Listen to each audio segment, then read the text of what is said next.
Hi, I'm Charles Stewart Jr., and I'm going to show you how to troubleshoot a computer that won't start.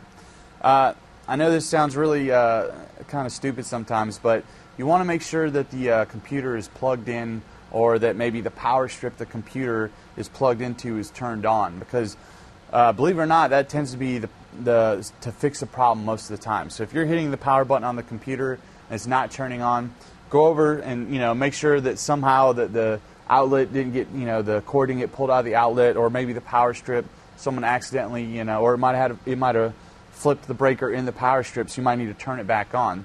That's usually, I'd say most of the time, will fix your problem.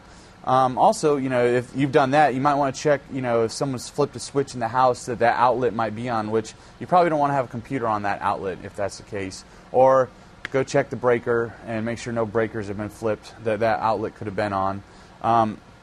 And if you've done all that and it's still not booting up or turning on, then it's probably the computer. And in that case, you're most likely running into either your power supply has died or the motherboard itself is shorted out and not working anymore.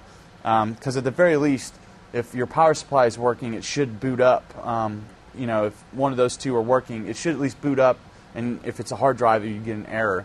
So the best thing to do is, if you are savvy enough, go buy a new hard drive, or take it down to Best Buy to their Geek Squad and bring your computer in and have them swap out the power supply. It's probably the first thing I would do, and then see if that solves your problem. If your computer cranks right back up, then it's a power supply, and usually they'll die eventually. That's just one of the things that'll happen over time.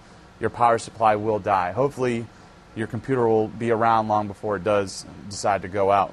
The next thing would be the motherboard. Now, if that happens, you might as well go ahead and get a new computer, because that's kind of the backbone of the computer is your motherboard. So if something's gone wrong with that, then you'd have to swap that out, which could be, if you built the computer, a $50 or $100 part.